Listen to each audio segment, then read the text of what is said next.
Hello વિદ્યાર્થી મિત્રો, આજે આપણે પુનરાવર્તન 3 લઈશું। એમાં પહેલા પ્રશ્નમાં શું કહે છે, નીચે દિए गए चित्र के आधार पर 5 वाक्य लिखिए। અહીંયા ચિત્ર આપેલું છે તેની પર 5 वाक्य લખીશું। તો આવશે, चित्र में एक पेड़ है, पेड़ के नीचे तने के पास एक लड़का बैठा है, लड़के के हाथ में गेंद है, लड़का खुश है, वह दूसरे लड़कों को बुला रहा है, नज़दीक में फूलों के पौधे हैं, खुला मैदान भी है, दूर दूर थोड़े मकान भी दिखाई दे रहे हैं। क्वेश्चन बीजो, कोष्टक में दिए गए शब्दों से संज्ञा विशेषणों क्रिया ढूंढकर तालिका में लिखिए और वाक्य प्रयोग कीजिए। तो फर्स्ट छे संज्ञा में आवशे तो के नर्मदा, हिमालय, गंगा। विशेषण में आवशे छोटा, सफ़ेद, थोड़ा। क्रिया में आवशे तो के चलना, खेलना, लिखना। तो वाक्य में प्रयोग આપણે આ રીતે કરીશું। તો ફર્સ્ટમાં આવશે, नर्मदा गुजरात की बड़ी नदी है। सेकंड, हिमालय हमारे देश का बड़ा पर्वत है। तीजू, गंगा नदी हिमालय से निकलती है। चौथू, तनिष छोटा लड़का है। पांचवू, वह सफ़ेद बगुला है। गुलाब आवशे, अहींया गुलाब है। पछी छठू, इस गिलास में थोड़ा पानी है। सातमू, रुचा चलती है। आठमू, ऋत्विक खिलता है। नवमू, वर्षा खिलती है। क्वेश्चन त्रीजानो क, निम्नलिखित मुहावरे का अर्थ देखकर वाक्य में प्रयोग कीजिए। तो पहलू है शीश झुकाना, तो क्या विनम्र होना। तो वाक्य आवशे, हमें बड़ों के आगे शीश झुकाना चाहिए। बीजू, ऊंचे चढ़ना, तो क्या उन्नत करना। तो वाक्य बनसे, मेहनती बच्चे हमेशा ऊंचे चढ़ते ही रहते हैं। तीजू, नेक रास्ते पर चलना, तो क्या सही रास्ते पर चलना। तो वाक्य बनसे, सभी धर्म नेक रास्ते पर चलने के लिए करते हैं। चौथू, मुंह में पानी आना, तो क्या खाने की इच्छा होना। तो वाक्य बनसे, अंगूर देखकर लोमड़ी के मुंह में पानी आ गया। ख, एक छोटी कहानी बनाइए जिसमें इन चारों मुहावरे का अर्थ हो।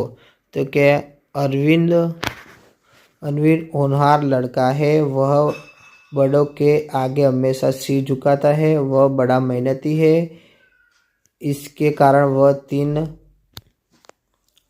ब दिन ऊंचे चढ़ता ही रहता है।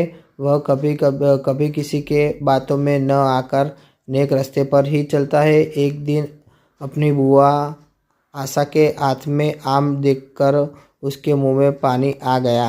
वह आम खाने की जिद करने लगा। क्वेश्चन 4, निम्नलिखित वाक्यों का गुजराती में अनुवाद कीजिए। तो पहलो है, काफिला बगदाद की ओर जा रहा था। तो कि काफलो बगदाद तरफ जई रह्यो हतो। बीजू, करेला कड़वा होता है। तो कि कारेलू कड़ू लागे छे। तीजू, दीपक रोशनी देता है। तो कि दीवो प्रकाश आवे छे। चौथू, गंदगी बहुत से रोगों की जड़ है। तो कि गंदगी केटलाय रोगों मूळ छे। पांचमो, लौकी और गाजर का हलवा बनता है। तो कि दूधी और गाजर हलवो बने छे। क्वेश्चन 5, कोष्टक से सही विकल्प चुनकर रिक्त स्थानों की पूर्ति कीजिए। पहलो है, खाली जगह क्रिकेट खेलता हूँ। तो कि मैं। बीजो, यह किताब हिरेन खाली जगह है। तो क्या की। बीजा में की आवशे, हिरेन की है। भाई तीजू, खाली जगह लड़के है। तो कि ये। चौथू, पानी खाली जगह मगर है। तो कि पानी में पहलू आवशे। पांचमू, ये आम के पेड़ है, खाली जगह बहुत आम लगे हैं। तो कि इन पर आवशे। छठू, वह हाथी है, खाली जगह रंग काला है। तो कि उसका आवशे। क्वेश्चन 6, नीचे दिए गए संकेतों को पहचान कर उनका अर्थ लिखिए। तो फर्स्ट आवशे तो कि ठहरिए। बीजू, प्रवेश निषेध। तीजू, दोनों तरफ रास्ता बंद। चौथू, संकेत सेतु। पांचमू, आगे रास्ता सकड़ा है। छठू, साइकिल निषेध। सातमू, वृत्ताकार। आठमू, आगे रास्ता सैकड़ा है। प्रश्न 7 लेशो, निम्नलिखित प्रत्येक विषय पर 5-5 वाक्य लिखिए। तो पहलू, मेरा परिवार। तो कि मेरा नाम टीशा है, मेरे पिताजी का नाम नवीन कुमार है, मेरे पिताजी अध्यापक है, मेरे माताजी पढ़ी लिखी है, वह गृहिणी है, मेरे एक बहन है, वह 7वीं कक्षा में पढ़ती है। मेरा एक भाई है, वह 10वीं कक्षा में पढ़ता है। मेरा परिवार सुखी है। सब्जी मंडी, तो एना विषे लखीशुं आपणे तो कि सब्जी मंडी में सब्जियां बिकती है। सब्जी मंडी में सब्जियों की कई दुकानें होती है। कोई कई ठेले में भी सब्जियां बेचता है। कोई ज़मीन पर बिछौना कर उस पर भी सब्जियां बेच रख कर बेचता है। सब्जी मंडी में आलू, गाजर जैसी जैसे कि अंदर होने वाली सब्जियां निकली है। तीजो, मेरी प्रिय सब्जी कि मेरी प्रिय सब्जी करेला है।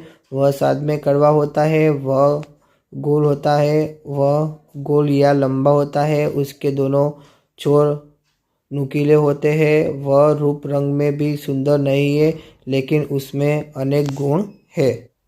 प्रश्न 8 लईशुं। एमां शुं कहे छे? निम्नलिखित वाक्यों में रेखांकित शब्दों पर बल देकर पढ़िए। तो आ खाली वांचવાનું છે વિદ્યાર્થી મિત્રો, તમે જાતે કરી નાખજો। तो विद्यार्थी मित्रों, तमने मारा वीडियो गमे तो चैनल लाइक, शेयर और सब्सक्राइब करवानुं भूलता नहीं।